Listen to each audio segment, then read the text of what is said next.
quite. Eli Hinton back to the bottom, 6 to go. Makes a mistake again. He missed a shift. He's going to spin to the inside turn. He's going to take the lead. Eli Hinton just got used up there in the hairpin. He's going to pick up a win after a long winless streak in victory lane. And the whole field just needs to get himself slowed down, hop these curves, up and over. There's that cannon running a tad wide. Great restart here for the 2 car, but also for the 48. He crosses him over, down into turn 1, there goes the tail. Here comes the 20 alongside. The 13 car gets turned. He's going to spin in turn 2.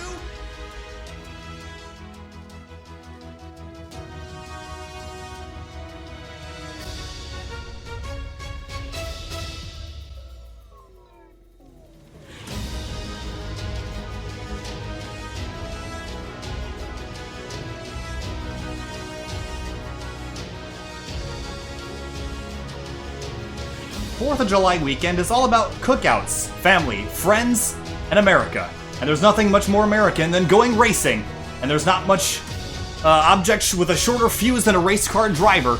And the fireworks in the sky a couple days ago are now going to be met with fireworks on the racetrack tonight in the 2019 YNZR Graphics Unreal Tour round number 8 from the Charlotte Motor Speedway. My name is Kyle Heyer alongside Finian DeCuna.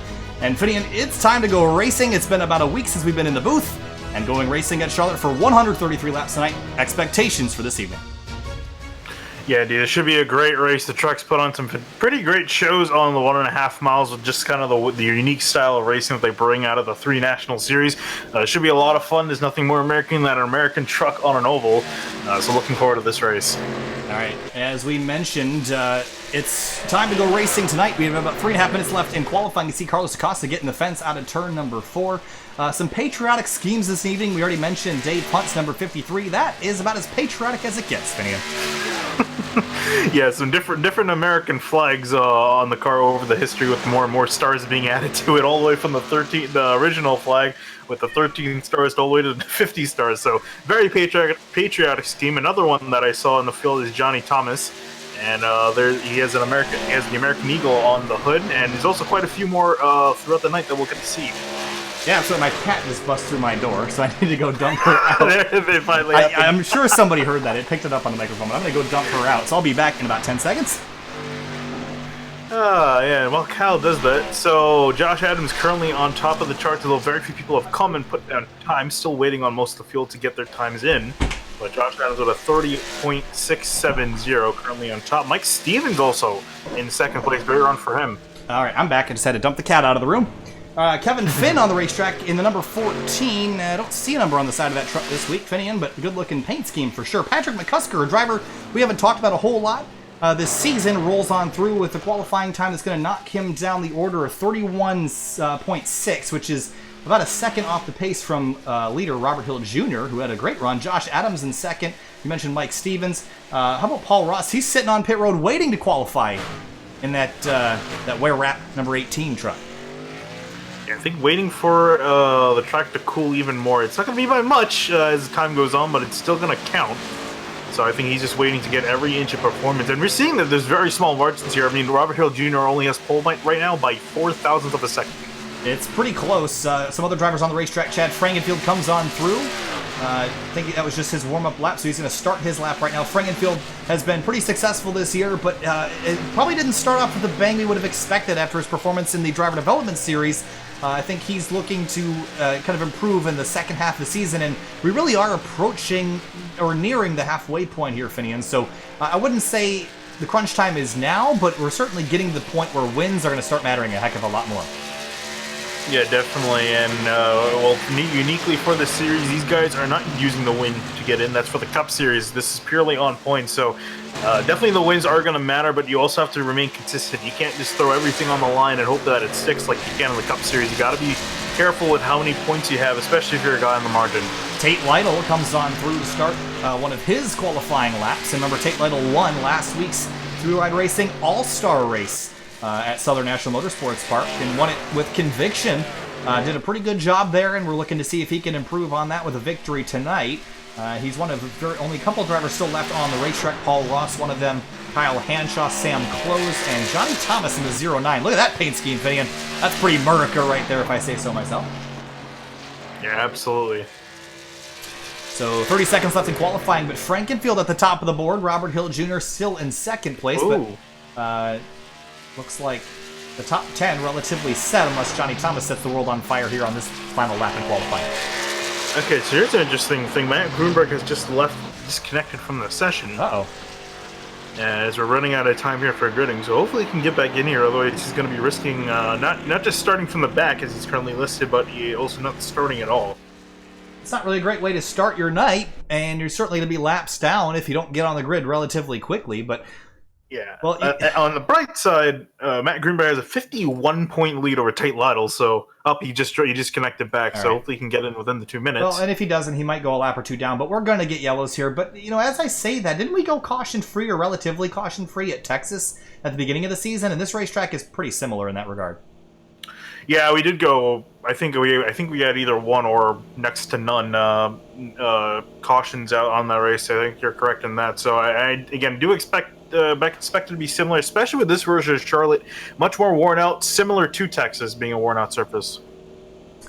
All right. So again, you mentioned the conditions earlier, cooling down. Well, it's 88 in the air, 88 on the racetrack. Wind 3 miles an hour to the northeast, partly cloudy skies. No chance of rain, which I guess people that were down in Daytona today are pretty sick of hearing anyway. And, that Daytona was an interesting one today, but race control and iRacing a lot, I would say probably better than what we saw today in NASCAR. And, of course, congratulations to Spire Motorsports 77 for getting their first victory, and Justin Haley his first Cup victory and only his third start, which is pretty cool. But Truck Series racing tonight, 133 laps. A lot higher grip than Texas, though. We mentioned it was relatively caution-free there. The track's pretty similar in shape, but the grip level vastly different. I also think multiple grooves probably work a little bit better here than they did at Texas. Yeah, indeed. But again, these guys also, they have to consider that for the most part, we've been running the old version at Charlotte, which was pretty much right after they repaved it, so it was really grippy. This version of Charlotte, much less grip, so a lot more prone to hitting. And we've seen a lot of in this in the past too. A lot of people hitting that turn 4 wall. I was watching in qualifying, guys were getting right up to it, if not just kissing that wall. So I think we're gonna have to keep an eye out for that. That turn 4 wall will probably catch out a lot more guys than we think. Matt Grunberg did make it back to the grid, and he will join the grid of over 30 cars tonight. I think I see at least 34. Is that if my eyes aren't deceiving me? That's a lot of trucks around Charlotte, and we typically see higher field counts, typically more yellows. But again, Charlotte, a relatively grippy racetrack. I did take a test drive around here, and I wasn't super comfortable with how the truck was driving, so I'm curious to see how much that's going to affect drivers tonight. See Sam Close, Jordan McEvoy sharing row number 5 as we continue to scroll down the starting lineup at the bottom of your screen. One pace lap before we turn them loose. On the restarts, Finian, I think you're going to want the bottom pretty much every time tonight. Oh, absolutely. Especially on those first few laps, that bottom lane is going to be absolutely pretty much dominant, as you're saying. So I'm sure Franklin's going to enjoy taking advantage of that. Robert Hill Jr. is going to have to try to take that line away from him if he wants to stick in it, because I feel like he might get freight trained a little bit on the start. Field peeling off from that front stretch zone there as we get rolling. There's the 7 truck of Dylan Hickey. A red, white, and blue Cessna scheme on board that truck. And some new colors this week that we're not necessarily accustomed to seeing, so as we go through the night, we'll show you the new and updated paint schemes for the entire field. I think Kyle Zimmer had a new sponsor on that truck, and it's Ally and GameStop on board that 97 here this week. And we'll head back up towards the front, pick up Chad Frankenfield, because we're rolling through turns 3 and 4, Finian. 133 laps. It's been about a week since we broadcasted, and about 2 since we've seen Truck Series action. And Chad Frankenfield in that number 15, that camouflage truck starting alongside Watkins Glen winner, Robert Hill Jr. They're on that front row. And All-Star Race winner Tate Lytle and the 95 of Josh Adams starting in row number 2. Pace truck is off, coming to the green flag. Green flag flies, we're racing in Charlotte. And a great start as Chad Frankenfield crosses the line in first. Robert Hill Jr. is going to get a chance to blend into the inside line. He's immediately going to take that. And same thing, too, I think, with the 95 Adams. So everyone actually getting single file out early on. I think it's going to be really important for everyone just to keep it clean and tidy in the first couple laps. Matt Hackathorn goes to the way high side of the racetrack. Relatively spread out start, all things considered, Finney. And everyone kind of got their own race space, and they're going to go for it for now. It's third place being contested, Tate Lytle and Josh Adams. Go backwards just a little bit. There's Thomas Morris in the 69. We haven't seen him around a car in the fence out of 4. Didn't see who it was. It might have been the 63 of Mike Stevens. It might have been, but up for second place, Tate Lyle getting around Robert Hill Jr., and then also Adams on the inside of the 38, so you're seeing that inside lane starting to really work well. I think that's really going to be the place to be most of the night. Maybe in the late part of the run, you could get that high side to work, carrying more momentum. Robert Hill Jr. going backwards, though. Definitely the high side, not the place to be early. No rubber up there just yet. Paul Ross just behind, and that Mike Stevens certainly dropping back quickly in that 63. I think he did get in the fence, and he drops all the way back down to 11th in the early going here at Charlotte. Yeah, he's actually got a significant amount of right side damage, at least on my screen. That entire right front tire is actually exposed to the air. Behind Austin Darbyshire's number 66 machine on the outside of Johnny Thomas in the 09. They're all the way back here contesting for 20th. Let's head back up to P5, though. It's Kevin Finn and Robert Hill Jr. Hill trying to take that high lane around. Couldn't do it. Dives to the inside now to try to get a run on that 14 truck. Oh, yeah, and Finn just tags the wall just a little bit. And again, guys, getting very close to the wall. You're going to have to keep an eye on it, especially as the tires wear out. These guys are going to be very careful and be easy getting on the throttle. Four-truck battle. There's Cameron Rich in the middle of it. Cameron Rich probably the favorite to win the All-Star race last week. Things didn't pan out for him, and he's currently down in 14th place, contesting it with Cody McCorkle, Kyle Hanshaw, and the 11 of Wade Lear. Yeah, also a guy moving up the order, Matt Grunberg, started all the way back, last place in 34th. He's currently climbed up into 26th and continuing his climb up to the front. Yeah, this is really a surprise to nobody. I mean, we know how talented Matt Grunberg is. You mentioned his 51-point lead coming in tonight. He could finish dead last and still in the points lead by almost 2/3 of a race. So he's in a really good points position, but that doesn't mean he can kind of bail and let this, let this lead get away from him. I mean, he's really got to protect that while he's got it. Yeah, I mean, that really comes to, you can't just rest under laurels. You have to keep on pushing every week, because you never know. You might have one or several bad races that will take you out of the spot. 5 laps completed so far. Frankenfield leads by 1.1 seconds. Some fights going on throughout the field. Let's jump back up to second place, because Tate Lytle has moved his way up in there, and he started a couple spots behind that in third. So he's really climbed up forward, now setting his sights on Frankenfield, but losing some ground to that 15. And one guy who's really losing ground, Robert Hill Jr., he's getting passed by, I believe that is 69 of Thomas Morris to the inside, and also Zielinski. So not sure what's wrong with the 38, but he's starting to drop back. Yeah, it definitely isn't running as well as his qualifying time would suggest, and getting kind of run over right now as Zielinski clears him and turns right across his nose. And here comes McKeevoy and Close. They started exactly where they're running, 9th and 10th. McKeevoy goes high, Close goes low. And maybe we'll see that high line come in maybe sooner than we thought, as the 21 already making some ground up there. Yeah, I think it's all a lot about momentum. You just need to get those good runs off the corner. Can really help you set up a pass. You're seeing McKeevoy take advantage of it.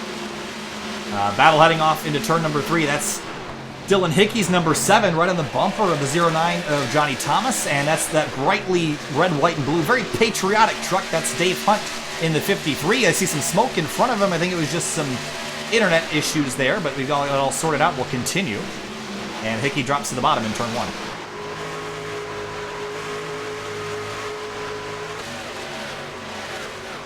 Yeah, the change for second place, Josh Adams got clear of Tate Lytle and is starting to pull away a little bit, so Adams looks like he's got some good pace, maybe enough to catch Frankenfield. We'll see as they come across the line. This time through, it was the 31.4 for Frankenfield and a 31.4 for Josh Adams. A couple hundredths quicker for the leader, though, so I don't think that 95 is going to reel him in just yet. Jumping back to McKeevoy and Robert Hill Jr. McKeevoy going the long way around, and this is really telltale. If the 21 can complete this pass, the high line is already there, and it is. He completes that pass. Multiple grooves of Charlotte coming in early.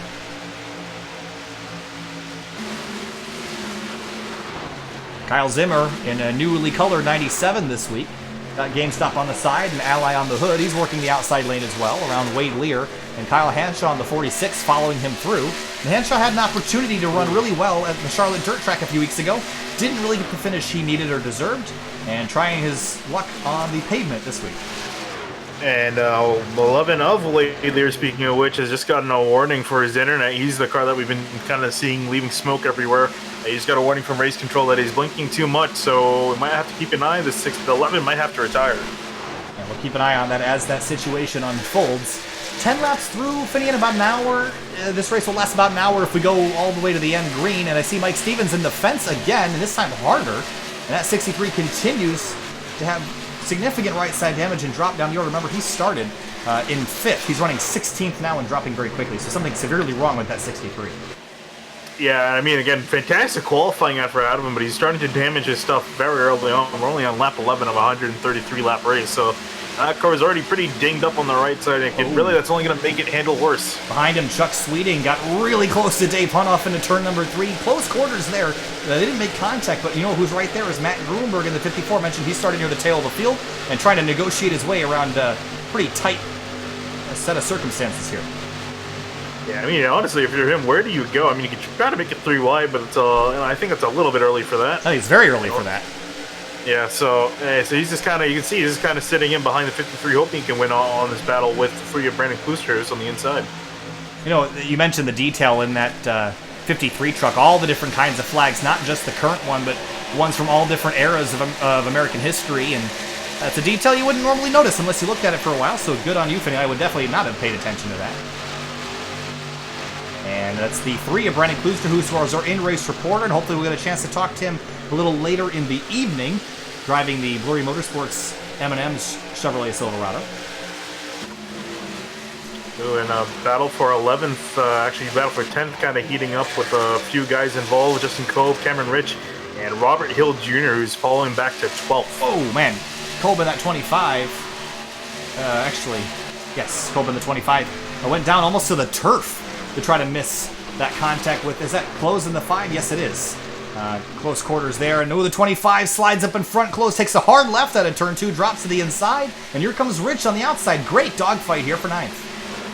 Yeah, really good battling. Almost went bad there for a second, but here's Robert Hill Jr. trying to make a pass back to the inside of Cameron Rich. Yeah, he actually clipped the apron on corner entry, and it slowed him up quite a bit, so he didn't really get the run he needed there to make a pass.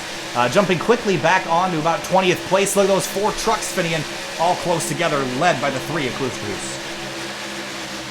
Yeah, this is a great battle for position. These guys is kind of, it looks almost like a Daytona race with these guys. We mentioned how these trucks really don't get separated out at these intermediate racetracks. At Texas we did, because they went green long enough to get green flag stops underway. Wow, look at Zimmer! Up the middle, a spectacular move for that position. I honestly thought he was going to go careening back up into the 63 with that hard of a turn, but kept it going straight. He's going to make the pass work, and a solid move there. Wow, he just gained a couple spots all in one fell swoop, and there's a big gaggle of race trucks behind him, all trying to take advantage of that slipping 63 of Mike Stevens. Yeah, this is honestly, this entire pack of cars is just a caution waiting to happen. One slip up by someone is going to take out a huge amount of cars. Whoa, as Grunberg goes a little bit up the hill, almost into the 3 of Klooster's. Yeah, you see everyone, Dylan Hickey taking a look at Hanshaw. There's Chuck Sweeting. He's going to dive to the bottom in turn 3 to try to get underneath the 63 of Stevens. And a checkup, the 26 of Sweeting gets turned. Does he save it? He does, but a checkup behind the 3 of Klooster, who's all out of shape. They're 3 wide. And look at everybody miss that somehow. Incredible job. Yeah, incredible stuff. Mike Stevens has gone through the infield grass. He's back on track. Yeah, this has been a wild night for Stevens. He's had all sorts of issues. I cannot believe they didn't wad up the whole field there. Yeah, I was saying that was a caution waiting to happen. Almost was there. Fantastic driving by everyone in there. Also, update from Race Control 11 of Wade Lear, black flag for excessive blinking. Gonna have to do a pass-through. Well, that stinks for the 11, but I don't think we're out of in the clear yet with this group fighting for about 17th, 18th spot. Look at all these trucks here, Finney. We're not going to be able to do this for too much longer, are we? Yeah, no, I'm sure Grunberg just kind of wants to die down. He's in the middle of this. He's stuck in behind the 46 of Kyle Hanshaw. So I think he's kind of just hoping to get clear of this traffic a little bit and get in the clear to make sure. Because he actually was the one that I think hit either the 46 or the 26 sideways. He hit someone sideways. Yeah, the 26 was the one that initially got turned. Whoa, look at Johnny Thomas, all sorts of sideways heading off into turn 3. That's well north of 175 miles an hour. Yeah, these guys are going really fast through these corners, really fast in the straightaways as well. And there you see, Matt Grunberg to the outside of Cal Hanshaw, trying to make passes, swerving behind them. These guys are almost hitting each other in the straightaways, yeah, man. No change up front. Oh, the 24 gets hit. And that's Acosta slipping, sliding, and he's going to save it as well. Again, the 3 of, that's Klooster who's trying to swerve to miss it, and he does. Again, great job by these guys to hang on to these trucks. Yeah, and he got Costa had some help from Todd Smith, gave him a little bit of a shove in the corner, and that was enough to send 24 sideways, but great save by Acosta. Yeah, both Acosta and Chuck Sweeting, I don't know what medal you'd give them, but they should get one. Wow, look at the 53 of Dave Hunt, all sorts of sideways again. That's the 64 of Todd Smith heading to the inside of him now to take advantage of that slow truck. And I think now we're starting to get everyone kind of sorted after all this chaos around in the last few laps. Yeah, Kyle Zimmer just got a really good piece of the wall coming out of 4, and also had some got some damage from what I believe is Dylan Hickey in the 7. So some contact between them. Yeah, not great for the 97. He had a really competitive start to tonight. That's certainly going to hurt. Right side damage here really does affect your race truck and how it drives. It generally makes it tighter in my experience, and he's going to have trouble turning that truck later in the run. Quick jump out to the front just to check on Chad Frainfield. It's been very calm and quiet up here as he leads by 2.7 seconds. Yeah, pretty much the entire top 3 has been fairly quiet ever since Adams got around Lytle. He's been able to put a gap between him and the 56, so nothing that really have changed there. But Kevin Finn, Paul Ross have been behind each other and actually have been catching Tate Lytle. And a fight behind them for 6th place. That's Jordan McKeeboy jumping in front of Levi Zielinski and the 69 of Thomas Morris. And these guys are kind of still fighting it out. Whoa, that got really tight there. The 21 tried to clear himself, but he wasn't quite clear. And Zielinski said, we're not going to back out of this. We're going to keep the throttle in. And almost turned that 21. Now he dives back to the bottom to take that spot back away. Yeah, great run out of Jordan McKeeboy. He's been kind of struggling a lot this season so far. Highest finish at the moment is 13, but he's fighting with Zielinski for 6, so hopefully he can get a good finish out of tonight. And drops to the bottom again. McKeeboy he's been working that outside groove most of the night, and I think that's going to play to his advantage. He's gaining experience as the 6 tries to clear himself that time. That doesn't work. They make contact, and the 69 of Morris dives to the bottom of the racetrack to try to miss it. That was really good. McKeeboy just backed out of it enough to not hook the 6. That could have been very dangerous. Turn 4. Now that... Oh, no! Ooh, The 6 Zielinski. way sideways through the dirt, through the grass, back up onto the racetrack. Incredible save. I cannot believe we should have had about 6 yellows by now, Finian. These guys are doing a great job holding on to these trucks. I was going to say, he's actually lucky that wasn't dirt, because remember, this is AstroTurf on the front straightaway. Otherwise, he would have been completely sideways. Well, I don't care what it is. It's not pavement, and he gave it a pretty good run through there and didn't crash it, so he did a good job. But you're right. I think with grass, it would have been a lot worse. And that's why I'm always in support of adding turf to racetracks. And here comes the 17 of Cameron Rich into the mix now. Yeah, he's driven his way up to here. Started in 16th. Ooh, clips the... But is driven up from 16th all the way up into 9th, trying to take 8th away from Jordan McKeeboy. So working lap number 25 of 133. It's been Chad Frankenfield out in front every single lap of this race so far. New contact between McKeeboy and Cameron Rich as they make their way into turn number 3. Still trying to chase down Zielinski, and Rich moving his way forward. He started in 16th. He's up 8 spots. And trying to get past Zielinski, too. And Zielinski has been in the wall already tonight. He's got some damage to his right rear. Tate Lytle and Kevin Finn trading spots for 3rd. Put the 14 up to P3. Move the 56 back to P4. Oh, more... Yeah. Duking and diving behind him, the 6 car and 21. These guys cannot be thrilled with each other right now. Yeah, probably not from what it seems. I think the 21 is leaning on that quarter panel of the 6. Clearly some disagreements here on the racetrack. Some real estate disagreements, I guess you could call it. But here they fight with trucks and not with pens. Yeah, I'm sure McKeeboy wasn't happy that the 6 cut him off. He's also seeing that the 6 is kind of out of control, wants that spot. Let's see if Zielinski's going to give it to him. And nope, they're going to continue to fight down the back straightaway. Yeah, first time I've seen McKeeboy trying to make a pass on the inside. As we mentioned before, he's been making passes and runs on the outside lane. It's been working pretty well for him, but he seems struggling to get out of the corner as Zielinski just powers off. Yeah, this is why I think the multiple grooves is really going to come to play later in the race. It's working already, so that tells me that late in the race, the high side's going to be the place to be. But I think you're still going to want the bottom on the restarts, especially on fresh tires, because it's the short way around, and everyone's going to be full throttle the first lap after a restart. Oh, man, they're still playing with fire on a turn 2 contact again. Yeah, I think you can tell that there's no love lost between these two guys. And just ahead, Rich and Morris fighting for 6th. That'll be a short fight. Rich will get that spot away. Yeah, and up ahead of them, Paul Ross trying to navigate his way around Tate Lytle. Lytle on the outside, but kind of off the pace. I think he's used up a lot of his stuff early on. I really don't want to pull the cameras off this battle, just in case something goes awry. We're almost 30 laps into this race, and McKeeboy throttles up mid-corner, but it's not going to be enough to clear the 6. He's going to drift up out of 2, but not enough. Another drag race. Ooh. Whoa, a side draft by the 6 car.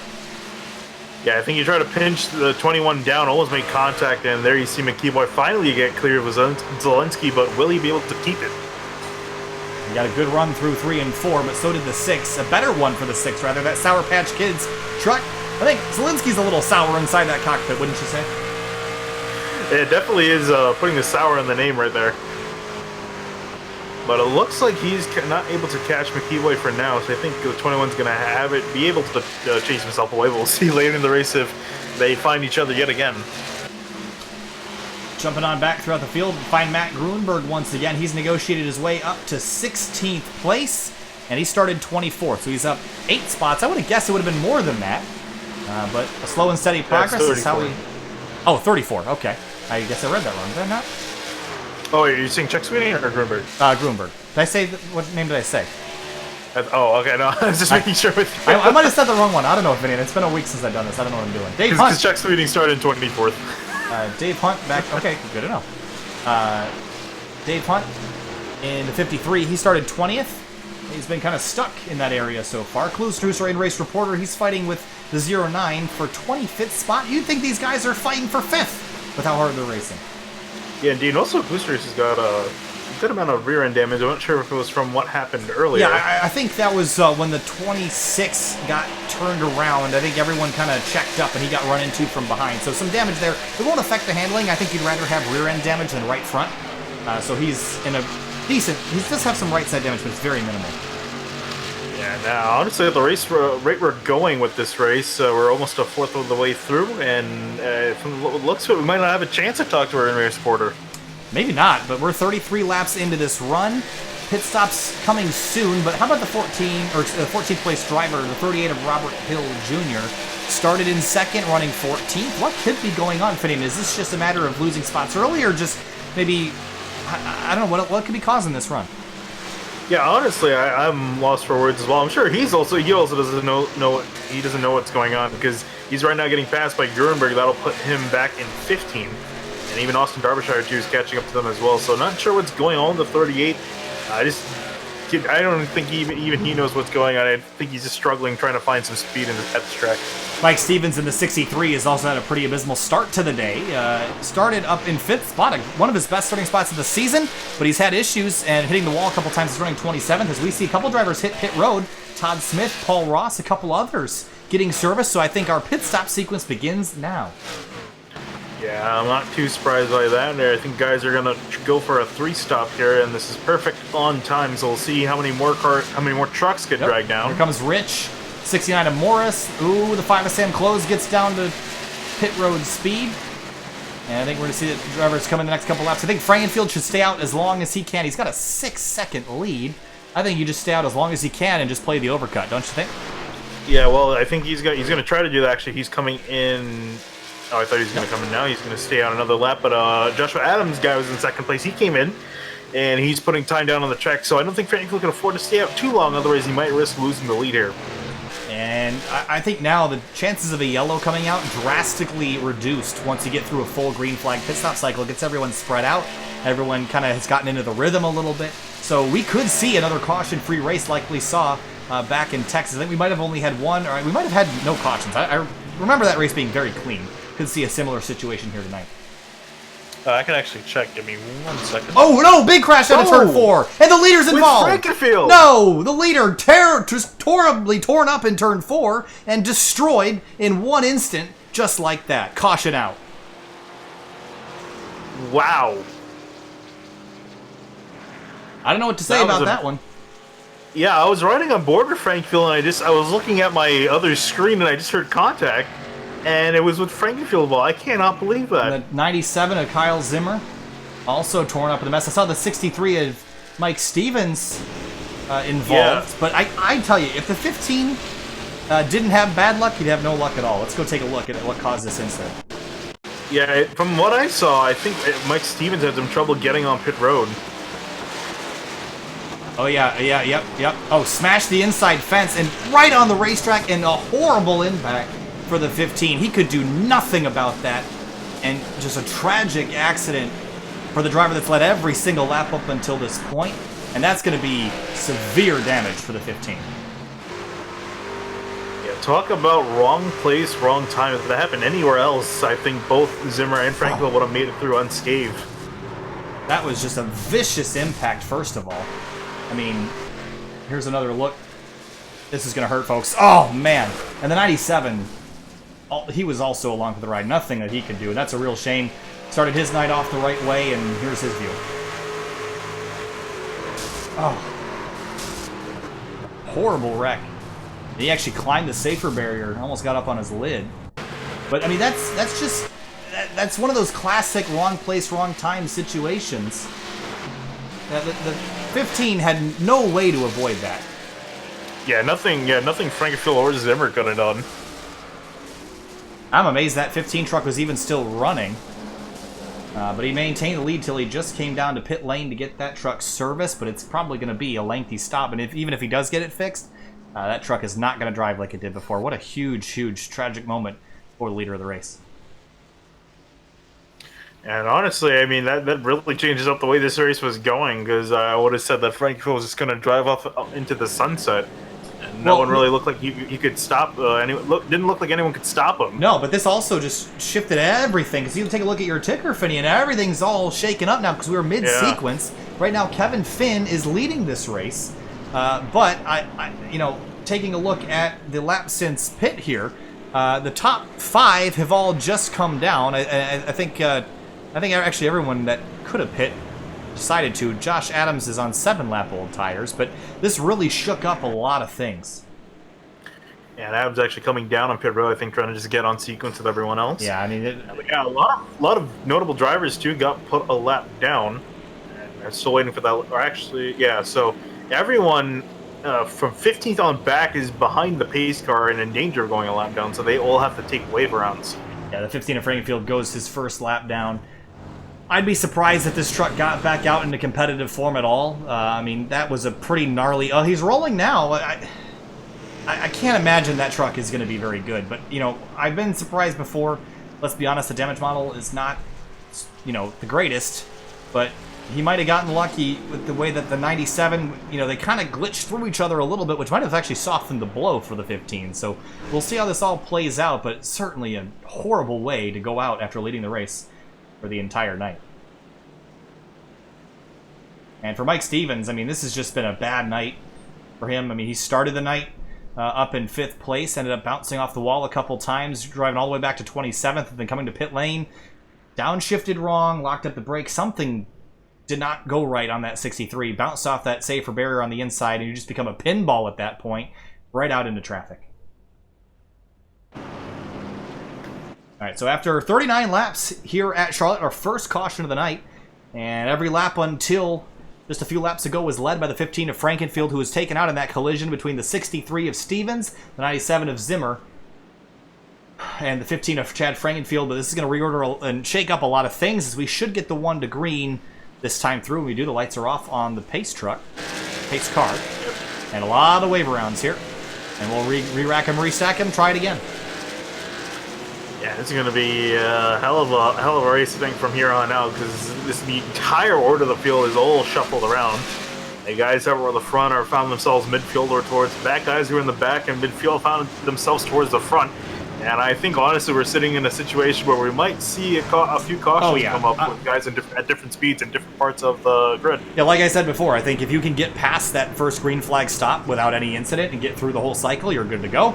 But now that we got everyone bunched back up and, we got some drivers that are probably not thrilled, this totally changes everything. And also, this reorganizing, if we look from up above on the blimp cam, we got a lot of trucks taking the wave around, and they're going to barely be set up to go by the time we get the green flag. So it's going to be kind of a chaotic restart here.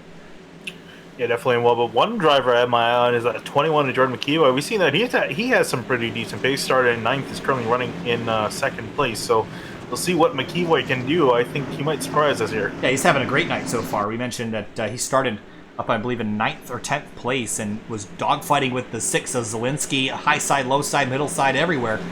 Did a great job, and he's up in 2nd place, has a chance to show his stuff. So one man's trash is another man's treasure, I suppose, out of turn 4.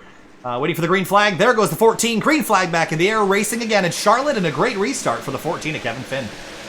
Yeah, remember, we've seen that inside lane dominate for the first few laps, so you're going to want to get down there as soon as possible as Kevin Finn drives off. And here comes the 12 of Cody McCorkle to the inside of Jordan McKeeboy. Yeah, I think the inside's really the place to be, partially because half the field was already there because they had to line up single file at the back of the field after the wave around. So there's Dave Hunt in the 53 and the 7 of Dylan Hickey. He wants to go places. And that Chevrolet Silverado, I guess that's the motto of Chevrolet, is let's go places, and he wants to go. Go car in the wall. It's the 66 of Derbyshire, hard in the fence out of turn 4, and ooh, that's Velez diving out of the way to miss him and get past. Yeah, Derbyshire losing a lot of momentum, still slow as they enter off in the turn 1, just getting freight train along the inside lane. And McKeeboy's won that battle out for second place ahead of McCorkle, so he's now setting his sights on Kevin Finn for the lead. Yeah, this big battle going on right now. There's Zielinski in it. There's last week's All-Star Race winner, Tate Lytle. And just behind, oh, look at this fight. Matt Grunberg in the middle of it. 4 trucks all going for what will eventually be 11th place. It's Johnny Thomas, Richard Hines, Josh Adams, and Matt Grunberg. And here comes the 9 of Rusty Capel. Capel is down a lap in the free pass position. He wants a quick yellow right here to get himself back in the fight. Yeah, I mean, with the way guys are moving around, we might get a yellow, very much get a yellow here, as Adams and Grunberg work their way on through. And also curious how Adams is going to play out in all of this. He's arguably the second fastest guy in this race. Yeah, he also got robbed of where he was running with the timing of that caution, so he's definitely going to be aggressive to try to get that track position. Back car in the fence out of turn 4. It's Richard Hines. He scrapes the wall. Whoa, lets the 25 of Cole way up in the fence on the front straightaway. It looks like everyone's able to navigate that danger. And starting to get strung back out again, with the exception of that midfield. And there's the 54 of Grunberg diving to the inside of Derbyshire. And he should make relatively quick work of this car, but just up the road, Tate Lytle, Levi Zielinski, and Dylan Hickey on a good run. Hickey has not really had a spectacular season, but has shown potential for some greatness. And here he is running inside the top 10 early in the going. If he can just keep that fender on that 7 truck clean, he'll probably do pretty well tonight. Yeah, starting 25th is given a new lease on life here in this race. He's in the top 10, although he's got a lot of fast guys behind him. Here comes Josh Adams and Grunberg trying to make work. And you see just up the road. Also, oh, go ahead. I was going to say, update on Frankenfield. That truck is struggling. He's not even getting up to 150 miles an hour. Yeah, that's expected. I actually thought he'd be in the pits for longer with some more required damage, but he's lucky he's even still rolling around the racetrack. And he's really lucky that he doesn't have a direct drive wheel, because that probably would have ripped his arms off there with how violently he hit that fence. Although he's got to be careful here, because the leaders are catching him. He's in turn 4, and Kevin Finn's just getting into turn 4 now. Some battles going on behind. Lytle dives to the inside of Dave Hunt for 5th place, but you mentioned the 15 truck running slow. You see him way up in front of the 14 run board with Kevin Finn, the leader. And when we get to him, it's going to be interesting how the lap traffic is going to handle everyone battling for lead lap positions here. Yeah, especially because these guys are going significantly faster than him, almost 20 to 30 miles an hour faster than him at the end of the straightaway. All right, so we have a couple retirements to speak of. Matt Hackathorn, 30 laps ago, we're called it a night. Wade Lear retired with internet issues. Mike Stevens with crash damage. Kyle Zimmer, 11 laps down on pit lane, probably done for the night. Chad Frankenfield still running, but really probably won't make it the whole race. Battle for 5th is really intense right now between Lytle, Hunt, and Levi Zielinski. Yeah, and Zielinski got all out of shape, and so did Dave Hunt, and now Adams is going to make his way on through, take those spots from them, and then he's also now going to set his sights on Lytle and McCorkle as they start to sort it out. Matt Grunberg showed great patience there. The 48 was slow on the exit of the corner. He looked like he wanted to drive through him, but he didn't. He backed out and waited for the opportunity to get back to the inside. He did that, and Les is going to hang on for now. And feel as whoa, a lot of guys have caught Chad Frankenfield as they start to pass on the front straightaway. This is getting dicey up here as the 15 car way off the pace as the field rolls on through. But Chuck Sweeting in that 26, he could have been wrecked earlier. Started 25th, running 15th at the moment. Yeah, it was another guy that kind of got caught on the short end of the stick when that caution came out, as well as Cameron Rich. Just to name a few drivers, those guys got put all the way in the back and now trying to work their way back up to the front, as well as Paul Ross. I'll tell you one truck I'm watching is Tate Lytle, man. Working over the 38 right now, and Cody McCorkle. They're 3 wide. This is getting tight here. Contact between the 3 trucks, and the 56 and the 12 are now side by side off in the corner, but Robert Hill had to back out. Contact again. The 38 truck goes spinning down in turn 2, gets clobbered by the 48. Caution out. And that both 48 Hill truck, and Velez are done. That's horrible. Big damage to those trucks. And he was just a ping pong ball there on the front straightaway, and we knew how that was going to end. Certainly not the way they wanted this to go. And both those trucks, that damage will probably be irreparable. Let's take a look at how this one started. I can tell you that it started really about a corner and a half before, with the 38 kind of in the middle of all this. Here's another look.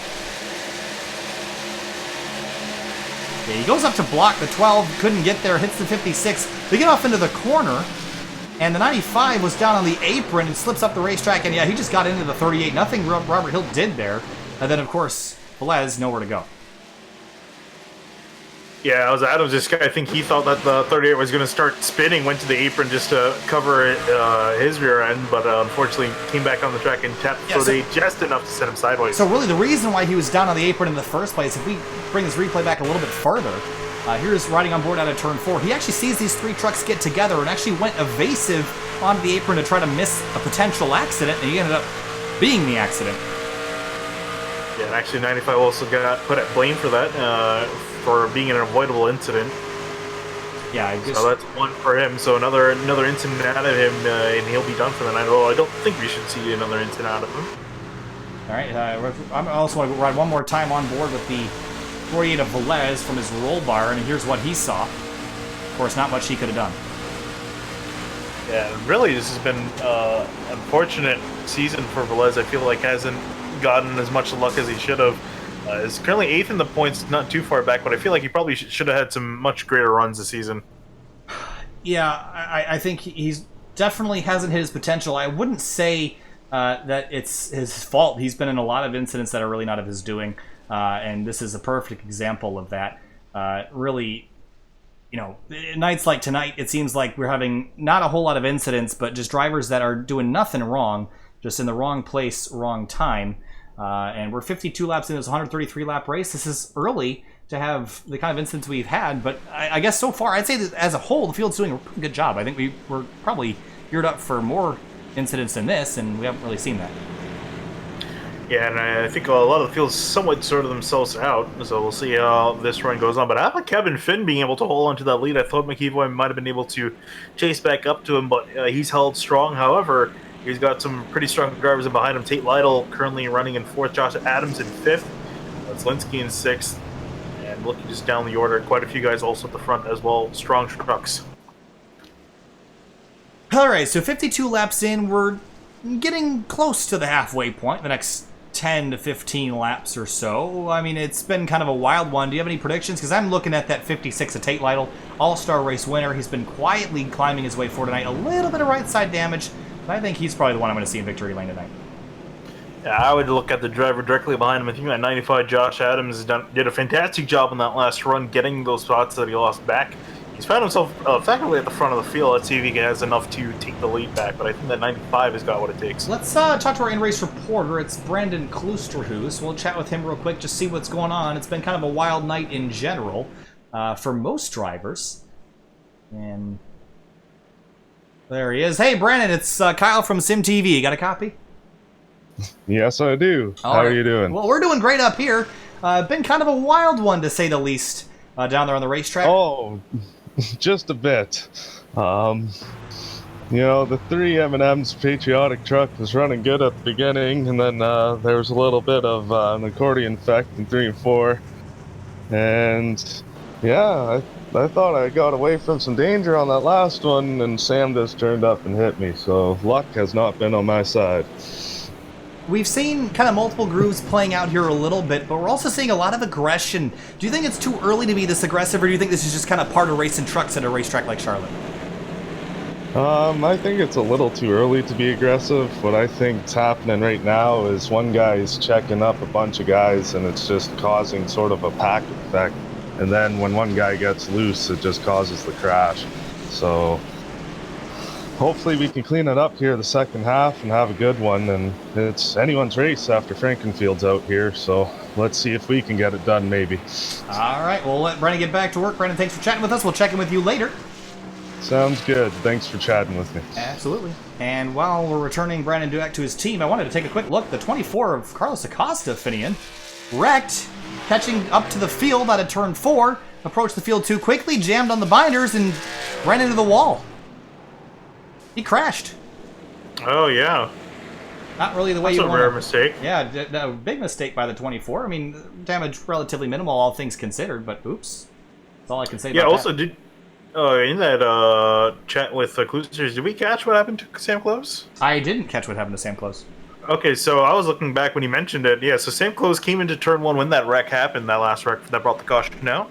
And I'm not sure if he just misshifted or what it was, but blew the engine in the corner, went sideways and got into Clousters. So that's what Clouster was referencing. I don't think you caught that on camera. We didn't see that at all. So Close has also joined the list of retirements. He's all the way back in 29th and is going to call it a day. Wow. Okay, so big moment there for the 3WideRacing truck, one of them at least. And pace car is going to pull out of turn number 4. Lap number 55 will be the day or the lap for the race start here. The 12 of Cody McCorkle, the 14 of Kevin Finn are your leaders. Green flag back in the air, racing again at Charlotte. Oh, big stack up. The 3 of Clouster, who's all out of shape towards the rear. The 6 truck dives to the inside. That's Zielinski. He's being opportunistic on the restart. Now we're 3 wide out into turn 1. No, more pinball effect. Yeah, and so is Cameron Rich up in the up towards the front. He's also gone 3 wide trying to make up some spots. Oh boy, he's getting really tight here on the back straightaway. 3 wide still in the middle of the pack. Chuck Sweeting giving a shove to Dave Hunt off into turn number 3.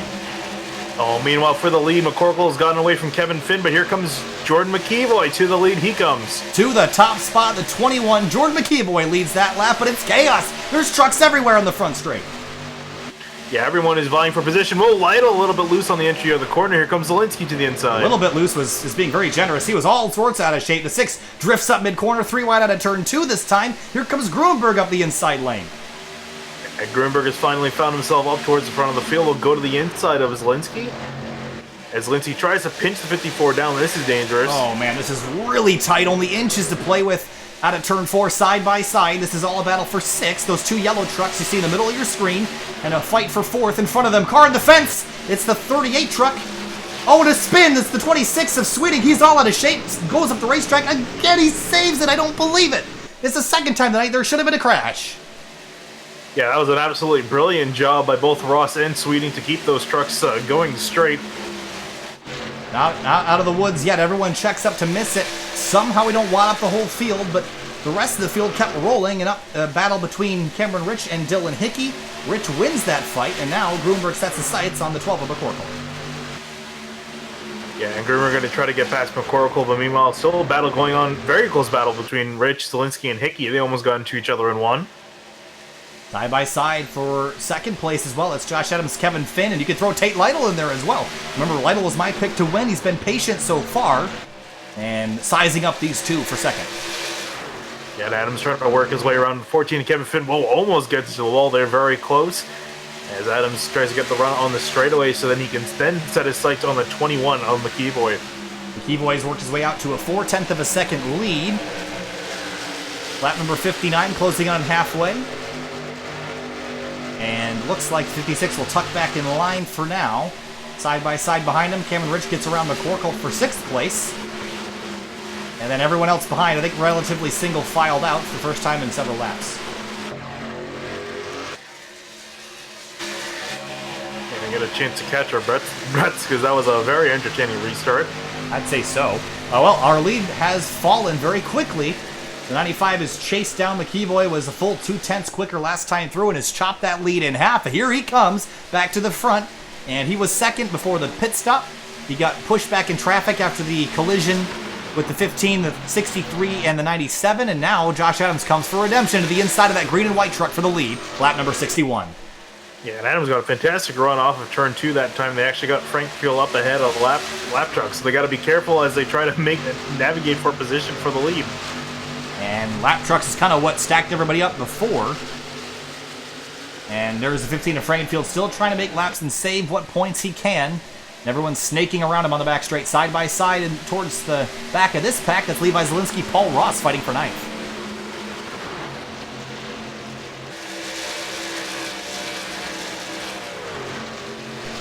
All right, and Ross completes that pass, and Zielinski says not quite. I think Zielinski has been one of the hardest trucks to complete a pass on tonight. He's been very resilient and making it very difficult. And to his credit, that's what he's supposed to be doing out there right now.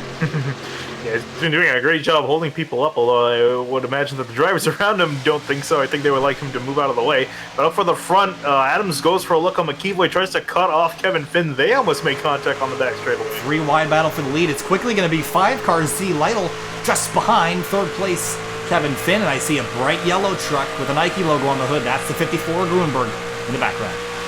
Yeah, honestly, with the way we're running right now, I think anyone in the top 6 has got a really solid shot of the win here. Just really good drivers in this race, and good drivers in general. I mean, just look at the names: Rich, Grunberg, and Lytle all in the front. Here comes Adams to the inside, looks to the inside of the quarter panel, the 21. Here he comes in turn 3, and McKeevoy's got to try to defend on the outside. Yeah, McKeevoy's been really good up there, though. Maybe not in 3 and 4 so much, but certainly in 1 and 2, he's been very, very quick on the outside lane, but it's going to be hard to defend. That 95 has been rock solid on that yellow line, or actually blue line, rather, tonight, and he's going to complete that pass. And here comes Kevin Finn to the bottom. He'll try to get second place away, but I have a feeling McKeevoy's going to slot in second here. If he can just clear the 14, he does. McKeevoy gets a run off the corner. Does he do anything with it? He has a little bit of a look to Adams. There he goes to the inside. Battle for the lead again. Here comes the 21 back to the bottom, trying to defend this lead. Slips up mid-corner. Going to be very tight out of turn 4. Yeah, Adams is going to defend that spot on the outside. He's going to clear him, and Adams is going to effectively take away the lead. McKeevoy throwing a block on the 14, and Kevin Finn on the front straightaway as Finn tries to find a way around for second. A push here, a shove there. It's all give and take. But I mentioned earlier, it's 4th of July weekend, Finning. We saw a lot of fireworks, but there's nothing with a shorter fuse than a race car driver. These guys are showing that tonight. Absolutely. Here comes Kevin Finn looking to the inside of McKeevoy. McKeevoy's going to give him some room and try to defend on that outside lane. Lytle trying to also find a spot around as he gets a fantastic run off of 4. 4-way fight for that top spot. Now it's a 3-way fight for second place as Lytle gets involved. And just behind, I see Grunberg and Cameron Rich coming, and those are 2 of the hottest drivers in the series, 2 of the largest rounds in the bullet, and approaching very quickly from 4th and 5th. And Lytle stuck on the outside lane as Finn gets held up by McKeevoy. He's going to have to back out. Here comes Lytle with the run. Can he go anywhere, though? Oh, actually makes some contact with the wall. Yeah, slight scrape there. He had some damage on it before. It's certainly going to help add to that. But for second place, Kevin Finn's probably in the strongest position, and as he dives down the several-story drop into the bottom of the banking, and he'll try to take second place away, but McKeevoy's going to fight back on the high side. Yeah, this is McKeevoy's bread and butter here, those runs on the outside. However, the inside lane is still viable here early on. Yeah, this is what aggravated the 6 truck earlier of Levi Zielinski, is when the 21 was like a mosquito in the ear and wouldn't let the 6 car go because he kept fighting back on the outside and continues to do that. So maybe we should give the 21 the award for the hardest truck to pass tonight because he's so resilient on that top lane. Yep, and there you see him. He clears the 14 and Kevin Finn. Now we'll see, can he reel back down Josh Adams, or will Adams take a note out of the page of Frankenfield's book and just drive away? Well, hopefully he doesn't have Frankenfield's luck. The lead didn't really work out to be anything special last time, and if he had less of a lead, he probably would have lived in that incident. But it's all circumstantial. And here comes Grunberg fighting for 4th now. He has caught the tail of this front group and is going to look to the inside down into turn 1, but Lytle's going to give him nothing. Yeah, and I mean, I think Lytle knows that at this point this is the best chance he has at keeping Grunberg at bay.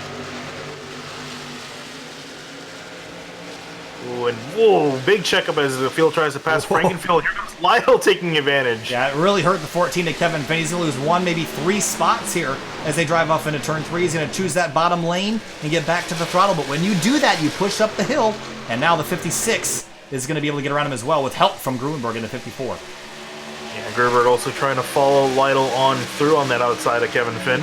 And we'll see here Cameron Rich is in behind Grunberg trying to follow him on that outside.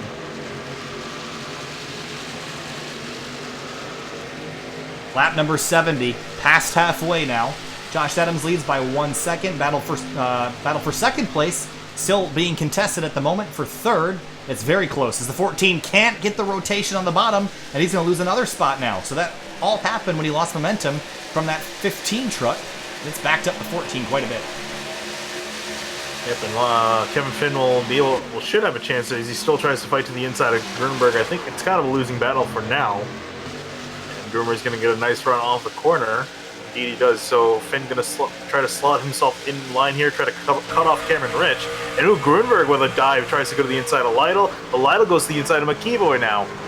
And Lytle's going to use this opportunity to try to pass this 21, but I think the 21 likes to be up high. It seems to be where he runs best, and he continues to defend, but he is just under attack and really has nowhere to go at this point. He's just being flanked from all sides. Yeah, it really is. He's got the 56 to his inside, the 54 looking to the outside. Oh, didn't give him a lot of room on the bottom that time. The 56 was all the way, or had left side tires all the way below that blue line. No out of bounds here, but certainly if you push somebody down there, you got to be expected to get run back over when they try to get back up on the racetrack. Yeah, Lytle is glued to that bottom side. He gets a great run off of 4. So does Grunberg. Someone's got to give. Neither of them are going to give. We're going to go 3 wide for a moment. The two noses of the trailing trucks to the outside and inside of those quarter panels of that neon green and white 21 Chevrolet. But now, Lytle fights back on the inside. Grunberg tries to do the slingshot around the outside lane, but he's got that 14 of Kevin Finn to his inside, stalling his momentum. And Josh Adams right now is absolutely loving this as these guys are in a complete dogfight. He's just able to drive away. Oh man, that 54 truck using every inch of room to the outside lane. Is he going to get to the outside of the 21? Not quite, but he is almost going to clear the 56. Yeah, I think if he can... Oh, Finn and Lytle make contact. Oh, and the 14 in the fence hard in turn 1. We're not done yet. They make contact again. That was close. And through all that, Cameron Rich slips on by for 4th. And now Grunberg has to duel with the 21 all on his own. Yeah, and I think that, I was just about to say, I think Grunberg needed to get clear of the 56, and now he's got free reign over the 21. So we'll see what Grunberg can come up with to get past Jordan McKeeboy. Doesn't look like there's any other major battles at the moment to focus on, so we're going to keep our fight centered on these front group of trucks. And Cameron Rich now, maybe he wants a piece of this neon green and white truck, who's in second place right now. But Josh Adams just continues to pull away and advance his lead out to 1.8 seconds. Yeah, he's done a great job. And oh, here comes Grunberg with a look to the inside of McKeeboy. McKeeboy's sticking in the middle of the track. I think McKeeboy he's baiting people to go to that inside lane because he knows he can defend, but he had to go around the 38 there, killed his straight momentum. He's going to lose 1, maybe 2 spots here. Cameron Rich dives on through, but he didn't clear him, and I think this 21's going to try to hold on to this spot by throttling up.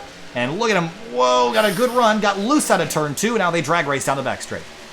Yeah, got a great run. He's side by side with Cameron Rich. Rich has got the inside lane, though. Will he dive? McKeeboy goes up the track, Rich to the bottom. Man, Rich is just glued to that bottom line, gets around McKeeboy, so... Whew. He slipped up the racetrack, cleared him, moved the 17 up to 3rd place. I think we've got 3 of our strongest trucks at the top of the field right now. Yeah, now we'll see as... really, we got to take a look at the lap times between all these guys as Grunberg is now in clean air. Can he reel down the 95 in this run? If not, maybe the next run. Look to the inside to take Lytle for Kevin Finn. He's going to stay tucked in line for now. Paul Ross all lonely in no man's land, trailing this front 6. And also, and behind Paul Ross, Dylan Hickey with a great run, still running just inside the top 10 in 8th place at the moment. Johnny Thomas in the 09 has had a mediocre day. He's chasing Cody McCorkle right now, who just threw a big block on him on the front straight. These guys are clearly a little upset with each other. And there is Chuck Sweeting, who probably should be getting bussed out of here of an ambulance and have that truck on the rollback, but he's kept that thing out of the fence so many times, I think he's lost count. And he's run out of fingers to count the number of times he could have been in the safer barrier tonight. Indeed, he's done a great job, and part of me feels like it might not be the last time he's sideways. McCorkle up in the fence in 3 and 4, scraped it pretty good. Ooh, and Robert... Oh, and Robert Hill Jr. has been told to retire as he's passed the 6 lap rule. And you know who else is awful close to that? It's Chad Frankenfield. He's 5 laps down, and it's not going to be too long before he goes 6 down. So, yeah, it's getting tight for some of these lap down trucks. Lytle and Kevin Finn fighting for 5th. Finn to the bottom. Yeah, and these guys already made contact, have made contact already, and we might see them make contact yet again. As their battle starts to get up. Here comes Kevin Finn to the inside. Can Lytle defend? I think he should be able to. That outside lane really starting to come in. Well, I think we always know that racing on the 4th of July weekend, you know, there's a lot of adrenaline going, a lot of America going, and we always expect great racing. This has been one of the more entertaining races of the season, I would certainly say. Been a lot of action here tonight. We typically do sound surges when it gets a little quiet. We haven't had an opportunity to do one yet tonight with how good the racing has been, especially amongst the top 10. Yeah, indeed, it's going to start heating up over the next few laps as well, because Grunberg is closing into Josh Adams. McCorkle was slow. He had a big wall contact out of turn 4. Here's a look at it. It was racing Chuck Sweeting. Was there contact between the two? Nope. Just the 12 got a little loose, or tight rather, out of turn 4 and gets into the fence, slowed him way down. He continues back in 17th. And battle for second place heating up. Rich has caught Gruenberg. Is actually running quicker than everybody right now. Yeah, I think he's happy with just sitting in behind the 54 because they're making headway on the 95. I think he's going to let Grunberg do all the work. Rich is going to sow the benefits, or reap the benefits. All right, so if we go green to the end, it's about 27 minutes from here. We got some more pit stops to do, and more pit stops to do relatively soon. For the leaders, it's been 30 laps since we've been on pit road. The next 3 or 4 laps, we're going to see people peeling off. Yeah, I think we're definitely not close enough for these guys to go on one more stop. So it's gonna have to be. Yeah, so they're gonna have to do stops. It's gonna be a stopper from here. I think you're gonna see a stop in the next 5 laps. I think you'll see one around lap 100 to 110. I think that'll be all they do for the night.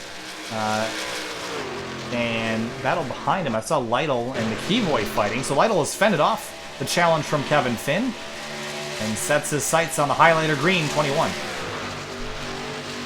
Yeah, and Lytle looks to the outside, almost gets in the wall doing so.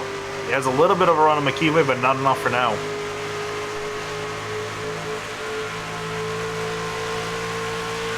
And I think the 56 looked like he's gearing up to slap the ruler on the 21 zone lesson here. Going way up on the high side. And he might teach the 21 how high you can really go here, because I think the 56 has realized that he needs to beat the 21 in his own game. Here he looks to the right-hand side, and he's going to go there. It's a tricky pass to make, though. Yeah, it's hard when you're trying to go to the outside on the front straightaway, because you're turning left. You lose some of that momentum, and he goes to the outside in the corner there, builds up a run. I think he's going to have a look to the inside in turn 3. He might wait and try the outside again. I think he tried the inside before and lost a bunch of positions doing it. I think he's learned that lesson. And he's been in detention, so to speak, back in 5th and 6th. He probably could have been leading this race earlier, but things didn't quite pan out. Yeah, indeed they didn't, and while they were fighting, Kevin Finn's caught up back up to the 56, was trying to make a pass.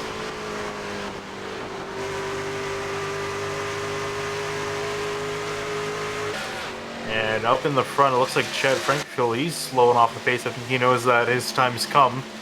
And here comes Josh Adams around the outside, and there goes Frankfield 6 laps down. He's going to have to retire. Real shame for Frankenfield. Nothing he did wrong. Same thing with Velez, Kyle Zimmer.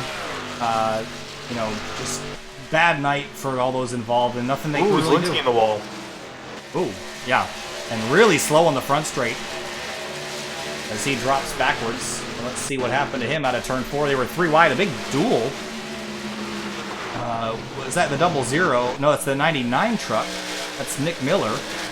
And Justin Kolb, and whoop, the 6 just ran up high, and he got the wall pretty hard there, Finney. I can't imagine there's no damage to that truck. Oh, Gruenberg on the wall as well as Josh Adams. Oh, no! Cameron Rich is going to take the lead. Wow. What on earth? What happened there as we were watching it, then behind him, 3 wide again for 4th place. Something just happened to the leaders, and bad luck strikes again for the guys leading this race. Here's a look at it.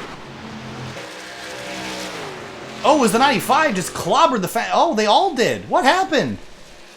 I think Adams hit the wall. Gruenberg, I think, got a little bit too followed suit, and Cameron Rich just drove around both of them. I mean, it looked like there was oil on the racetrack or something. I've never seen that in my life. Remember I said earlier, watch out for turn 4. It's going to catch some people out, and there it caught out our front 2 trucks. I mean, that literally looked like the track was slicked up as we have some drivers hitting pit lane. Ross and Lytle both come down. What a crazy night this has been. A crazy turn of events has really thrown everybody off quite a bit, and we've seen 3 of our leaders, 3 of our most dominant cars, been in the fence tonight for one reason or another. Yeah, it seems that leading position is a little bit cursed. If I was Cameron Rich, I'd be doing all sorts of luck charms. Probably get a 4-leaf clover from the picker because that lead position's been cursed so far. Yeah, if I'm Cameron Rich, I'm being very careful about what I'm doing the next couple laps. We got some more drivers peeling off. Josh Adams comes to pit lane. Broomberg maintains second place here, but I just have a hard time believing that both those drivers made the mistake at once. But they did. I mean, there's nothing else. There's no other way to explain that. The only other thing I can think of is some random server lag, but, I mean, Finian, what happened there? I just don't understand. I think what happened was I think Adams just was pushing a little bit too hard. Whoa, Grunberg got a little bit loose off of turn 4. And speaking of Grunberg, I think he was just looking at Adams, judging his line off of him. That's a common mistake drivers do, judging their lines off of one another, and ended up falling Adams into the wall. Big mistake by drivers you really wouldn't expect it from, but Cameron Rich is just taking it and run. And a big battle for 4th place right now. Actually make that 3rd. It's Kevin Finn and McKeeboy. And they're right behind. You see the 46 of Kyle Hanshaw 2 laps down after some early issues for him tonight. Yeah, so Adams deciding after that, I think that he wanted to get fresh tires on this thing, get back out there. So he came in early compared to Grunberg and Rich. So we'll see how this plays out strategy-wise. Well, it's going to be a 2-stop race no matter what. So I like this call by the 95. You had an issue, come get fresh tires, use the advantage on them if you can. Whoa, there's a 46 going around the outside of the 21. Use the advantage on the tires while you can get them, and get that advantage back that you had, because, you know, if you don't pit immediately, you could really risk losing a lot of time. But the risk of pitting early is that you get screwed over by a yellow, which is what happened earlier when the 15 got turned to the fence. Grunberg down into pit road, he's coming in for his stop. And so is McKeeboy. Whoa, the 7 of Dylan Hickey was a little out of shape coming to pit lane. I'm watching battles around the racetrack to make sure we're not going to have any yellows. I see a battle between Chuck Sweeting, Justin Kolb, Johnny Thomas, and Dave Hunt. They're all fighting for what will eventually be 5th place, at least during this pit stop cycle. Yeah, this is another thing, too. You have to make sure you're at least somewhat communicating with the drivers around you if you want to come into pit road. Otherwise, that's where you get wrecks, is when guys are coming into pit road and guys around them don't realize that. Or when you see someone come down pit lane and just plain get it wrong. You see Dave Hunt peeling up. Oh, and as I say that, Justin Kolb into the wall was in front of Johnny Thomas. And somehow that wasn't a caution. Not done. This might be a caution. Oh, man, I don't... Yeah, it's going to be yellow right here. 25 spins. No caution somehow. Wow. And that was lucky for everyone that came. You see Richard Hines just bailing, but those two got in the fence hard out of turn 4. What happened here? 25 drifts up the racetrack here. I think the 09 was coming with a... Oh, the 26! Miscommunication. We said it. You said it literally 10 seconds before these guys got in trouble. The 26 went to pit lane, didn't tell anybody, that spooked the 25, and everyone scattered and they wrecked out of turn 4 hard, and then the 09 and 25 got together again and spun the 25 out. Wow. Oh, man. This race this has been a hell of a race. It has been, I'll tell you that. More pit stops underway, still kind of midway through this cycle now. Oh, the 25 almost hit the fence coming to pit lane. Cameron Rich is just returning to the racetrack. Where is Josh Adams? Gonna drive around him right here. Oh, almost hits him. Whoa, they almost made contact on the apron there. But yeah, Adams is going to take the lead of this race. Cameron Rich getting back up to speed, and it looks like he might slot himself in front of Grunberg. Grunberg trying to track him down. Yeah, it's been a wild one, to say the least. McKeeboy a ways back. Kevin Finn even farther behind, but about 40 to go, and Finn, I think we've seen a little bit of everything tonight. Oh, yeah, we absolutely have, and part of me feels like we're just not done yet. Patrick McCusker on pit lane, and that very patriotic number 10 returns to the racetrack. Justin Kolb probably fixing some crash damage there on a couple laps down through this whole sequence, and exits the racetrack. Yeah, as to say, he retired and is going to call it a night. So we've only had 2 cautions tonight. Probably should have had about 7, but with a combination of drivers saving it and race control not throwing the yellow mid-sequence, we commend them for that, but you know, it's been a wild one. 8 lead changes, but that really doesn't tell the whole story, does it? No, really doesn't. This has been a hell of a race. Those lead changes have been significant with the leaders not just getting past, they've been involved in an incident that's taken them out of the lead. So, hell of a race so far. Different leaders up in the front, and again, don't think we're done yet as Cameron Rich is tracking down Adams at a blistering pace. Battle for 18th that I've been watching the last lap or so. Carlos Acosta and Kyle Hanshaw. And Acosta's got that Soylent number 24 Silverado around the 46 machine. Scraping the fence for Zielinski, just behind. Dylan Hickey and Tate Lytle trading spots. Lytle kind of falling off the pace the last 20 or 30 laps. But you mentioned that 17 truck coming and coming quickly. Maybe owed one after last week's All-Star race. I think we all thought that he was the one to beat and got caught up in an accident. And the 56 of Tate Lytle ended up winning that race, but the 17 looking for redemption in a points-paying race this week. Again, he's just out here for fun, not running the full season, but when he has been here, he's been a threat to win every single time. Yeah, and there he comes with a great run off the two. I think it's going to be a short-lived battle as he's caught up to Cameron Rich caught up to Josh Adams here, and now it's just a matter of finding a way around. He's got significantly fresher tires too, and there you see the run off of turn 4 he gets. Adams just going to pull over to the side, nothing much he can do.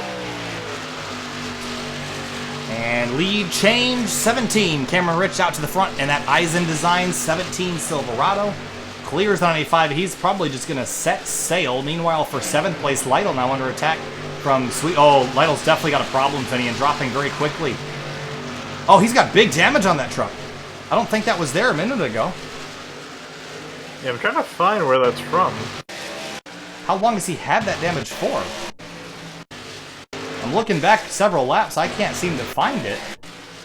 But, Oh, he got it after... Oh, he got it coming into pit road. I'm going to try to go back and see if I can find this. Lap 88. On the back straightaway. Let's see here. It's going to be a moment here. I'm going back a couple seconds at a time, just trying to find where this damage occurred. And you mentioned coming into pit lane. All right, I think we're here. Yes. Oh, yeah. Okay, here's the incident with the 56 to Tate Lytle. I wondered why he was so off the pace. Here is why. It's gotten the fence out of 2. And, it was the 18 of Paul Ross. Big contact there and clobber the inside fence. So Paul Ross also involved. That's why he's down in 21st, 1 lap down. Yeah, and I think what happened was Ross saw Lytle get into the wall, took evasive action, went to the inside, tried to turn back up the track, got loose doing so and hit the wall. Yeah, and I think 56 might be dealing with some power loss inside that 56 right now. About a second off the pace, and a driver that I thought would be a threat to win tonight, dropping down the order very quickly. Yeah, now for Lytle, just a matter of just, trying to recover whatever you can and just kind of hope for a caution to come up to repair some of this damage. And how about Rusty Capel? He's about to take this position away from Lytle. He's got battling Corey Lindsay as well. Rusty Capel was laps down earlier tonight in that 9 truck, but he doesn't have a scratch on it. He's been very patient, slowly and methodically working his way back up through the field, and now about to bust inside the top 10. Yeah, great run for the 9 truck tonight.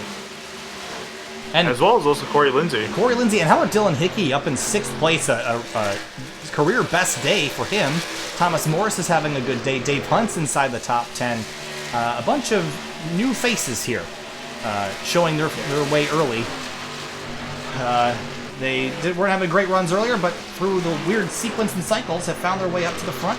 And hey, a 9th place finish, I think anybody would take that after the night it's been for some of the leaders.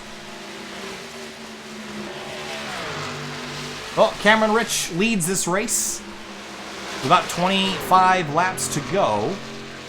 And he leads by a significant margin, too. Is put 2.5 seconds between him and Josh Adams. Well, I think it'll take some terrible luck or a late race caution to really take this one away from the 17. He looked strong early, but definitely not race-winning strong. But has certainly found something and has found a good line. He's running and got tight there with some lap trucks. Those drivers are running for position. And this is for the free pass spot, by the way. Yeah, no, he was getting really close to Acosta there. I almost thought they were going to hook each other with the way this race has been going. Would have been there they go! Behind him, Acosta. No! Big impact to the inside. He's going to come back across the racetrack. Huge impact again. And the 3 truck right into the mix, and the 6 car tumbles. Oh. And on top of the 24, The 6 truck over on his lid, and just like that, 3 more trucks torn up.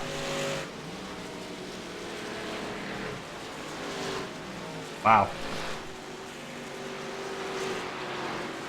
They were fighting for the free pass position, and sometimes, Finian, that race is as important as the one for the lead.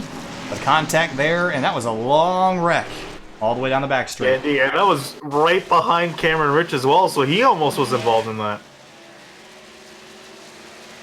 Yeah, I mean, they were just all over. Then the 3 truck, had he stayed where he was, he probably could have missed it, but anticipated incorrectly, and just a horrible impact there for that number 3, and for the 6 who was on the receiving end of that collision.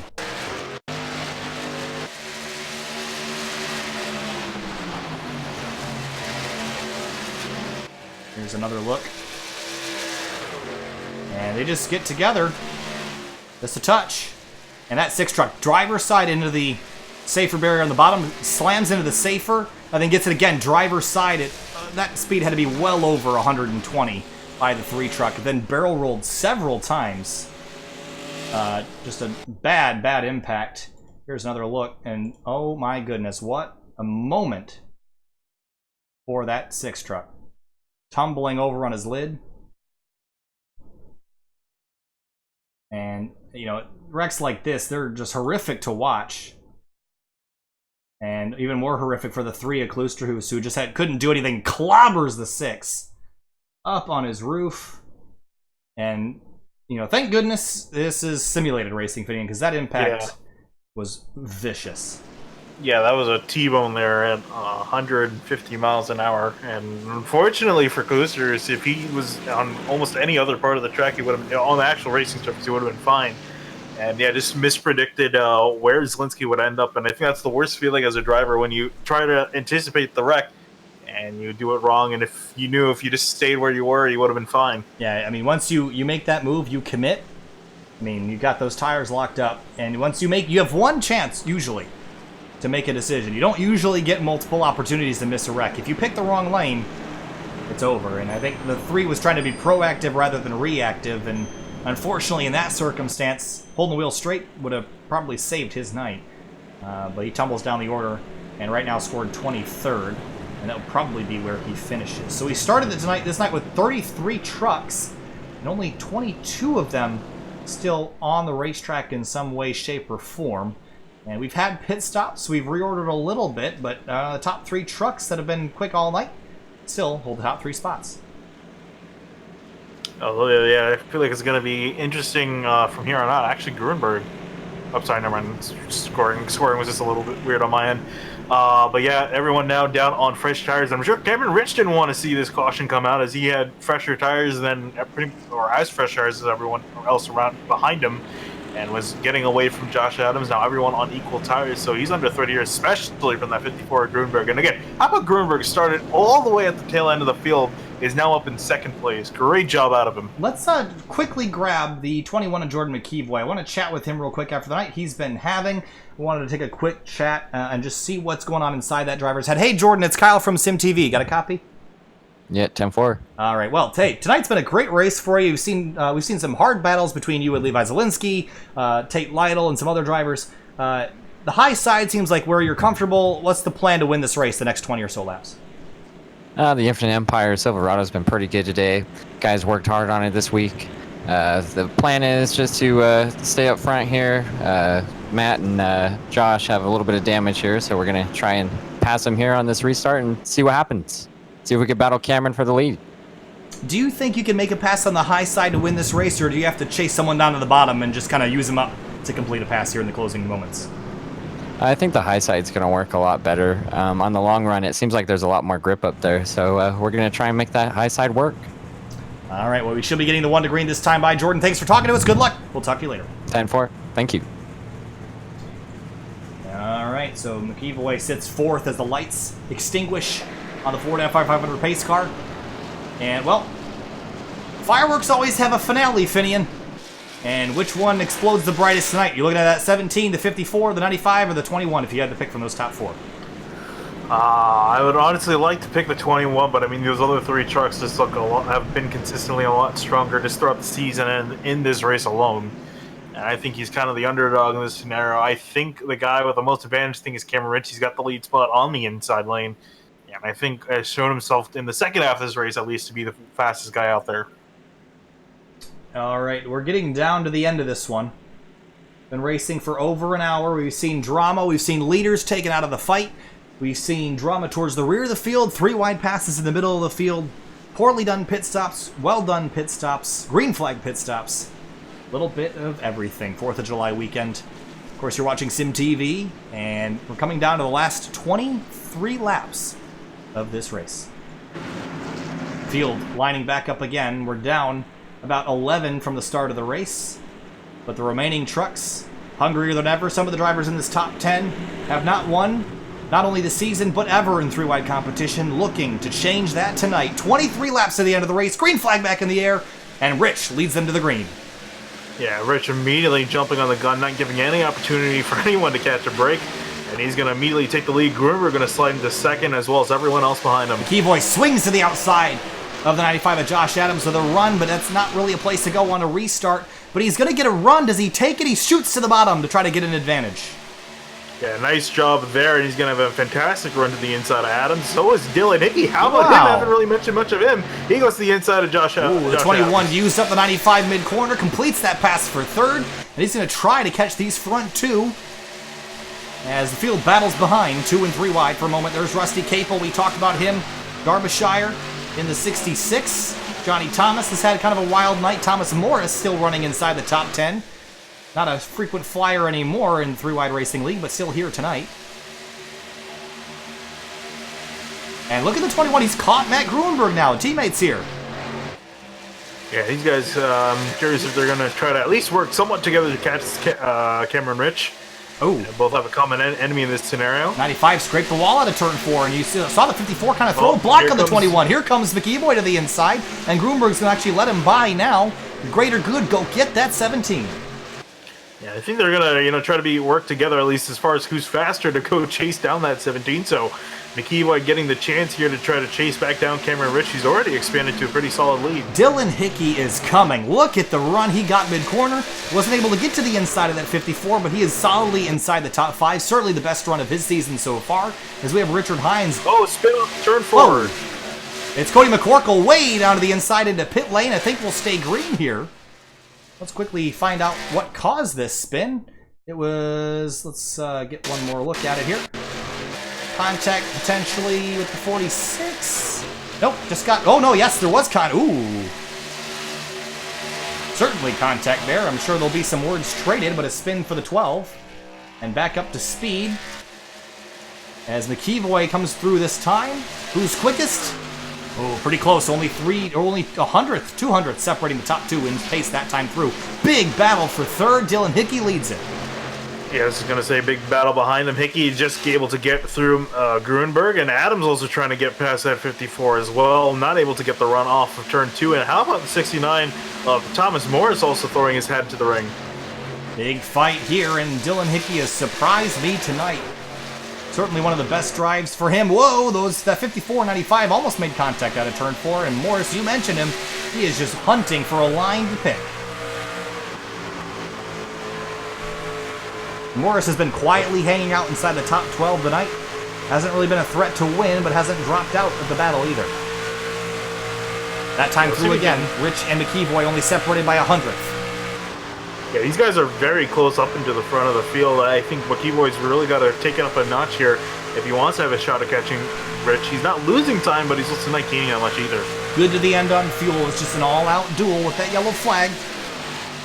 It'll just be an all-out sprint to the finish. Behind, Dave Hunt, Kevin Finn, they're chasing each other up the racetrack. Chuck Sweeting, after all he's been through, he's inside the top 10, fighting late. Yeah, actually has a chance of getting a few more spots here. He's catching up to Kevin Finn and Dave Hunt as they're side-by-side. Richard Hines, Rusty Capel, fighting for a top 10 spot. More battles going on in front, though, but Jordan McEvoy, again, not quite matching Cameron Rich, but keeping that gap stable.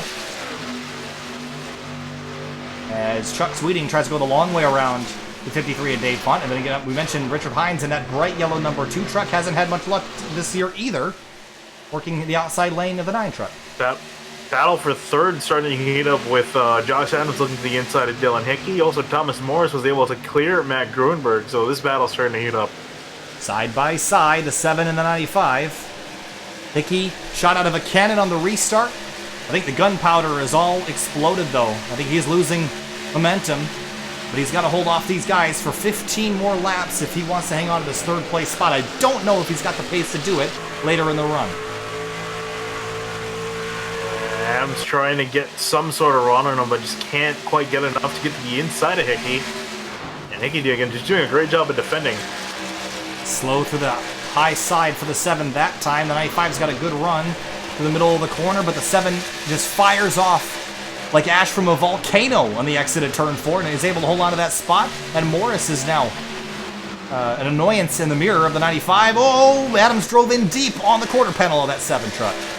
Yeah, almost hooked him. He's got to be careful here. And remember, Adams already has incident to his name. If he gets to the inside of Hickey and accidentally turns him, that's going to be another one going to him. Meanwhile, up at the front, Rich has begun to run quicker laps than the 21 and is pulling away, that gap increasing. For the 95, it might be too little too late, even once he gets by the 7 truck, which he's got a good run now. Yeah, gap's now expanding at almost 3/10 a lap, I think, unless Rich has a problem of some sort, hits the wall. I don't think that 21's going to get to him. Well, we've seen crazier things tonight. Wouldn't say that's out of the question. But Adams really struggling to get by this 7 truck, and to Hickey's defense, he's doing a spectacular job defending. 95 chases him up the racetrack to try to kill that run. He isn't able to do it, but he does hang alongside that quarter panel. He does, but loses it as they enter turn 1. He's just going to be in behind him. He's going to charge it yet again. Hickey pinching him to the inside line. Didn't give him a lot of room there, did the 7, but no corner rights here. If that fender's there, you got to give him room. Side by side, they're kind of swerving at each other a little bit, and Hickey continues to hang on. Yeah, Hickey was trying to dissuade Adams from making a run there. Almost got turned off the nose of Adams. And here comes Morris looking to the outside of Josh Adams behind. He goes low, gives a little bit of a shove to the 95. The impatience is brewing in the background. And here comes... And Kevin Finn has also caught these guys as well. He's got him out. Gruenberg's just been falling back on the start. Hasn't been able to find some pace. I was just about to mention the 14 as he went for that pass. Isn't able to complete it, though. We've seen the bottom be a tricky place to make a move. And the 95 losing a lot of ground to that leader. I think it's pretty much out of the question to catch the leader without a yellow, but for that podium spot, you want to get that, and he just can't quite get enough alongside the 7 to clear him. Yeah, meanwhile, in front of Cameron Rich, we got Paul Ross and Cody McCorkle. They have a shot. They have a potential of getting lapped here before this race is over. So that might throw a mix into things. We've seen lap cars already getting involved for the lead. Yeah, Ross is 2 laps down. I don't see him putting up much of a fight. Cody McCorkle, though, is on the lead lap. He probably will fight a little bit just in case we get a late race yellow. 10 laps to go. The leader, Rich, by 2.4 seconds, but a big battle for third. 5 or 6 trucks involved as they exit turn 4, and I can't imagine that 95 of Josh Adams is very cool under that helmet right now. Yeah, also, Chuck Sweeting now finding himself in behind Gruenberg, so he's caught up to this pack, and he's trying to make up as many spots as he can. Opportunity opens for the 95 to get to the bottom. He takes it side by side down the back straight. Side drafting a little bit, but not enough of a run to complete the pass. Kevin Finn gets by Morris on the bottom. Yeah, and just not quite yet. There he is clear. Morris going to throttle it up on the outside of the corner. Still not done yet. As well as in front of them, Adams and Hickey almost made contact, but Hickey's going to win out. That 95 just cannot get around the 7. Frustration continues to build. Remember, new rules this week. We will have 1 attempt at a green-white checkered. In the past, they would not run green-white checkers. They would just end the race. If there was a late race yellow, they wouldn't do 1-lap restarts. That all changes this week. We can have green-white checkers, but only 1. And you saw the 69 drop to the inside of the 95 with pressure from the 14. Close quarter racing here in the final laps. Yeah, very close quarters. I think we might have a shot of that green-white checker the way these guys are racing. I just can't see how we maintain this level of patience towards the end. Finian, you got 4 trucks lined up right on top of each other. 1, 2, 3, 4. They could all share a rack of ribs if they sat sideways at this point. That's how close they are. I don't think they want to share at this point. It's all taking. Here comes Thomas Morris to the inside. Dive down. And now Josh Adams finds himself on the other side of the coin, side-by-side contact out of turn 4, and I think the 69 has to back out of that. Still door-to-door, wheel-to-wheel, passing the lap truck of Paul Ross. Gonna get tight here, 3 wide. Oh, Adams almost made contact trying to avoid Ross. He loses momentum. Here comes Morris to the inside. He's going to slide up the track. Adams keeping him down at bay. Kevin Finn also behind. Side by side again, coming back to 5 to go. Rich leads the race by 3.2 seconds, but for third, actually make that fourth, it's a dogfight. Morris drove in deep. He's going to slip up mid-corner, and here comes the 95 back around the outside. The 14 to the bottom. We're going to try 3 wide. No, the 14 backs out. Some great racing. Here comes Chuck Sweeting. He's going to look to the outside of Kevin Finn. 2 by 2, guys. We were done pacing 20 laps ago. But they're not going to give up that 2 by 2 spot. They might try 3 by 3. They're catching the 7 again. Here's a big run from the 95. Where is he going to go? Yeah, it's pretty much nowhere to go. The 69 of Morris is going to box him in. Hickey's in front. He's just trying to keep everyone in behind him. Just trucks on top of trucks on top of trucks. Inches between them. 5 laps to go. Coming Morris to 4. had to back off in the middle. Morris had to back off in the middle of the corner. He held up Kevin Finn. Ooh, the 95 looked like he wanted to drop to the bottom, but couldn't because that front fender of the 69 was there. Off into turn 1. There it is! Contact again! The 95 goes into the fence, scrapes the wall in turn 1 and 2. And great job by Adams to at least keep it somewhat in shape. Made a brush with the wall. Here comes Capel to his inside. And now Capel's going to join the mix. Rusty Capel started tonight's race in 28th. He's running 8th place now with 3 laps to go. Matt Grunberg in 6th. Here comes Sweeting to the outside now with a big run. Yeah, not much Grunberg can do with the damage he has to his truck. I think he's kind of out of this. He's just riding in, trying to get as many spots as he can. And for third place, Dylan Hickey. He did a great job holding off the 95, but he's got to hold off the 14 to Kevin Finn. This is the spot that's going to be contested. It's a 4.2 second lead for Cameron Rich with 2 to go, but Kevin Finn drops to the bottom for third place now. And Rich actually just made some contact with the turn 4 wall. He's still good though, just a light scrape. 2 to go. 3 miles left for the leader, Cameron Rich, but a big battle behind for third. And remember, if Rakashi comes out on this lap, we will get another restart. Cameron Rich has to get to the white flag. If he gets to the white, the next flag will end the race, checkers or wreckers. But if there's a wreck right now, we're going to start over and do it all again. 2 more corners for the leader. He's going to come out of turn 4. He's going to see the white flag in a moment. There it is, white flag in the air, one more time around for Cameron Rich. Behind, a big battle, and the 14 of Kevin Finn got the spot away from Dylan Hickey, an all-out brawl on the last lap here at Charlotte. Yeah, these guys are going to completely go all in here. It's the final lap. It's all on the line now. Side by side for 4th place now, the 7, the 69, the 26, throwing his hat in the ring, but out front, it's all the 17 of Cameron Rich. He started the night in 16th place. He's going to come out of turn 4. He's going to win at Charlotte Motor Speedway. Tate Lytle destroyed on the infield, but Rich wins. McKeevoy is going to battle home for 2nd place, for 3rd, for 4th. Look at all these trucks coming to the checker. Who is it going to be? Hickey, 4th. Sweeting, 5th. Morris, 6th. What a great finish. Yeah, how about Rusty Capel in 7th place? Great run for him. Wow. For Cameron Rich, a victory. Yeah, and just a great job out of him. Was able to pick up the pieces, work his way to the front. And ever since he was in the front, pretty much never looked back. Look, we know this guy's good, but we thought he had so much competition tonight that it might make it more difficult than usual for him to win. And that competition, unfortunately, was taken out early in the going. That was the 15 of Frankenfield, contact with the 63 of Stevens after a mistake in turn 4. Then later, the 54 of Grunberg and the 95 of Josh Adams, they clobbered the wall.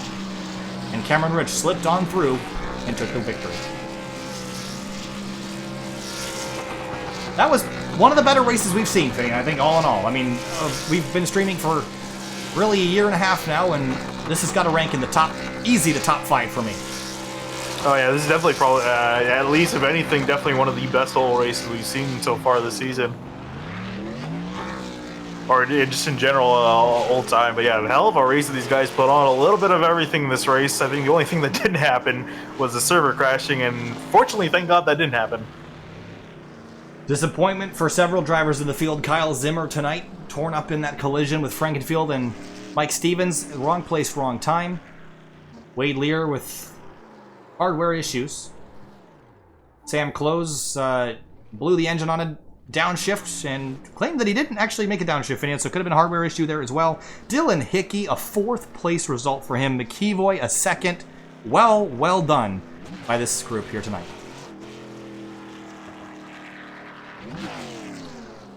All right. We'll be at a break-in moment. We're going to interview some people we've never talked to before. Stay with us to talk to them.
Welcome back live to Sim TV. Here now with 3rd place finisher Kevin Finn, driving the number 14 truck tonight. Kevin, kind of a wild one this evening. Only saw a couple yellows, but some hard-fought battles out there on the racetrack.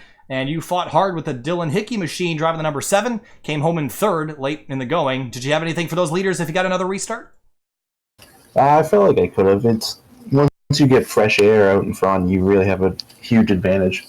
When I was leading earlier in the night, I noticed the truck drives so much better.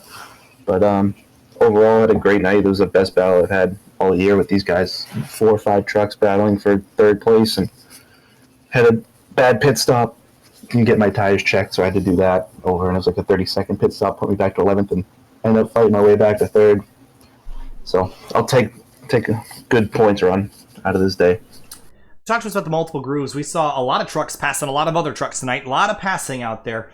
Where did you feel like was the easiest place to make a pass? Was it on the high side with a little bit of work, or was it on the bottom with just a strong send off into the corner?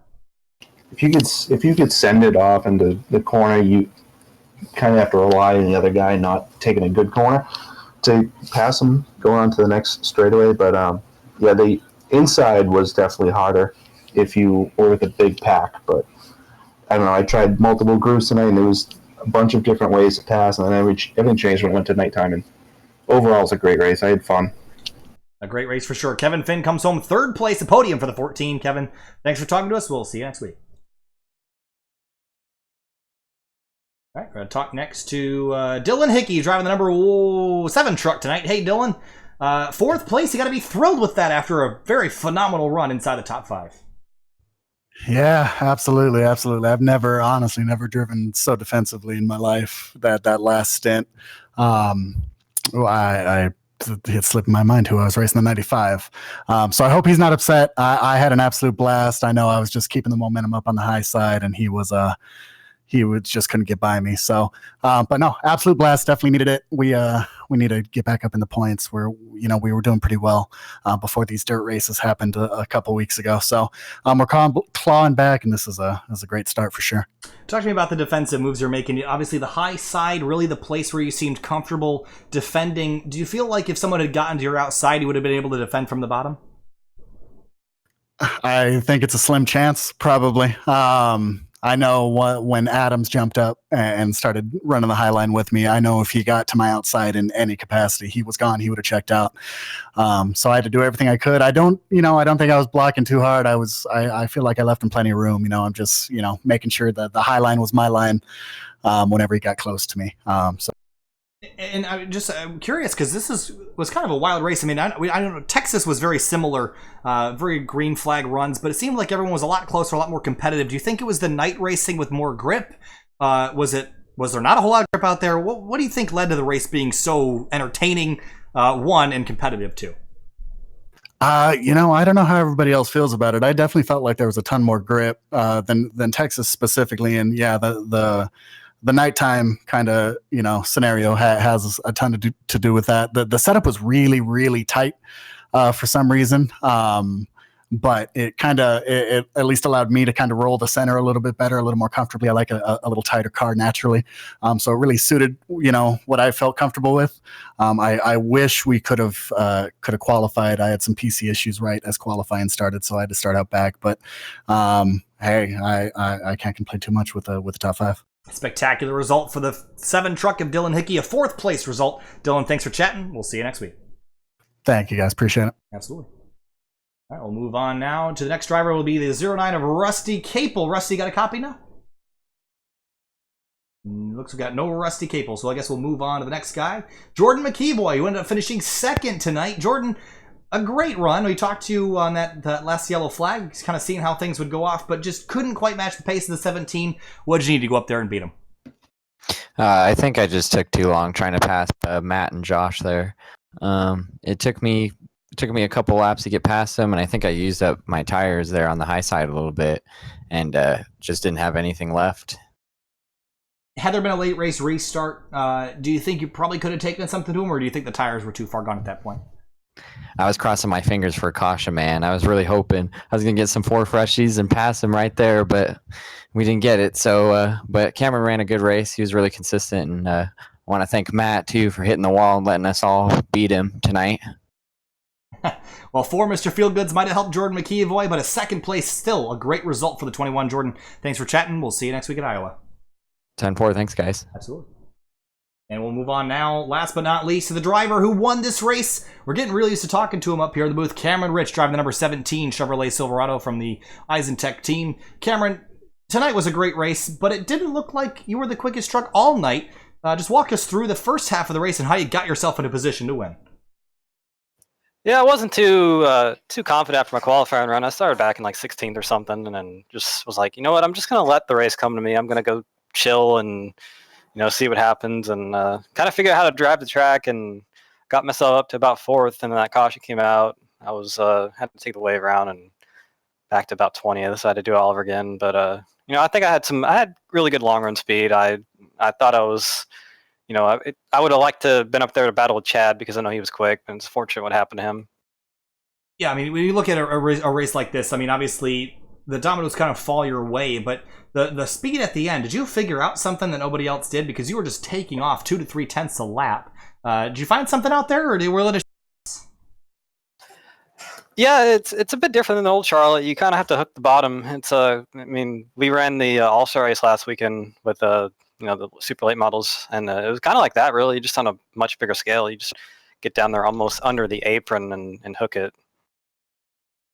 All right, well, a great run for the 17 once again. A victory in the category for Cameron Rich. Cameron, Charlotte victory. We head off to Iowa next week. Are we going to see you there? Yeah. I'm going for the championship here. Had a bit of a points deficit a few weeks back, and just trying to get myself out of it and get all the points I can. And real quick before I go, just want to give a shout out to all the Simpossible guys that might be watching. You guys are awesome. See y'all. All right, well, next week, Iowa Speedway. Cameron Rich, we'll see you there. Have a great night. Thanks, guys. We'll try one more time to get Rusty Capel if we can. Hey, Rusty, you got a copy? All right, no Rusty Capel tonight, Finian, so we'll put that one away. But I do want to special mention here, the driver of the number 26, Chuck Sweeting. That truck should have been junked at about lap 50. That truck was probably in position to wreck a billion times, but he ended up coming home in 5th, Finian, drive of the night for me, by that 26 and by the 7 of Dylan Hickey. Yeah, no, he did an absolutely phenomenal job there to keep out of trouble for the most part. And when he was in trouble, just kept the foot to the floor and was able to save out of it twice, not just once. So great job out of him. Was able to get a really good finish. I'm kind of surprised in general that Chuck Sweeting hasn't been up in the front. I thought he would have been a lot more up in the front this season, but hopefully as the season goes on, we'll see a performance like we saw tonight. Absolutely. So what's coming up next on SimTV? It's been a while since we've had several streams in a week. Well, tomorrow night we take on Charlotte for the longest race of the season in the 2019 Race Kings Cup Series for the 3WideRacing League. It's 300 miles, 200 laps at Charlotte Motor Speedway right here tomorrow, 9:40 p.m. Eastern Standard Time. Then Tuesday, Grid Life is going to return with the Stadium Super Trucks at the road courses at tracks to be determined the night of the race. That's going to be at 8:40 p.m. on Tuesday night. We're really looking forward to that one again. Last week's race was something you don't want to miss, and this week is going to be more of the same. Then we're off Wednesday, Thursday, Friday, and then we're back Saturday with the Outsider Racing League. And this time it's going to be, I don't even know. Gateway. Ooh, that's going to be a fun one as they continue their 2019 chase for the Cup. And they conclude their season in August, but only a couple races left for them as 3Wide continues to move their way through their season. About halfway point here as we close in on their chase. That'll do it for us tonight. What a race we saw. We'll see you tomorrow to do it again in the Cup Cars. Have a good night.